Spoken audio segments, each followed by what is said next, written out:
هی دارم فاکتورهای این ماشین رو نگاه میکنم میبینم چقدر آیتما زیاده، دست خطه چقدر آشناست. بعد ماشین به این نوعی چرا باید 6 برگ فاکتور داشته باشه؟ نگاه کردم دیدم آره آقا همون جایی که خودم ماشینمو میبرم و سر تا ته ماشین رو نو میکنن. من 335 اینجا گذاشته بودم. خیالتون از بابت فنی ماشین قطعا میتونه راحت باشه، ماشین در حد دیگه صفره. اما نکته بعدی اینه هر چقدر توی این ماشین نگاه میکنم با خودم کنار بیام این تو زیش فابریکه نمیتونم. آخه مگه داریم ایش است با یه تودوزی فابریک بدون استهلاک؟ چجوری ممکنه اینقدر نو باشه توی یه ماشین؟ بعد پشت کیلومتر رو میبینی 200,000 تا. پس ماشین های دیگه 2 میلیون کیلومتر کار کردن.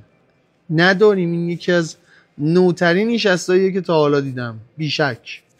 شما شاهد یکی از نوترین سری 50 مدل 2007 ایرانید. واقعا فارغ از بحث کیلومتر این ماشین از لحاظ ظاهری، فنی و داخل بی‌نظیره. واقعا بی‌نظیر. دیگه ما کارمون اینه. نمیدونم چند تا از اینا فروختیم با یه همچین تویی، یه همچین فنی. 530 2007 واقعا نایابه.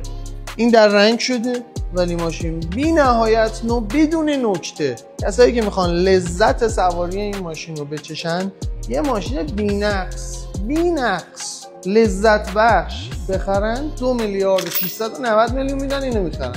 1.8 هم داریم ولی این ماشین بی‌نظیره، بی‌نظیر. و از اون طرف اتاق بعدی که بی نهایت پرطرف داره X3 مدل 2007 2.5 SI که یه گلگیر رنگ داره به قیمت 1 میلیارد 830 میلیون.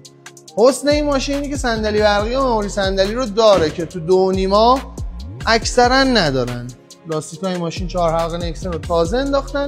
اوورهال فنی هم شده این ماشین رو به قیمت 1 میلیارد 830 توی اتاق X3 واقعا ارزشمند. اصلا تو قیمت‌های پایین قرار میگیره با همچین وضعیتی، اونم رنگ سفیدش. این اصلا یه چیز بی‌نظیریه. واقعا کیف کردم. فاکتوراشو ببینید. این دسته گل رامبوده. من ماشین خودم هم گذاشتم، اصلا ماشین گذاشتم پیشش قبل و بعد یه چیز دیگه شد. فکر کن ماشین نو باشه پیش اینا هم بره دیگه ببین چی میشه. 2691 و 830 فرمانیه با 2 تا BMW مدل پایین بسیار تمیز. اونا که میخریم من خیالم راحته.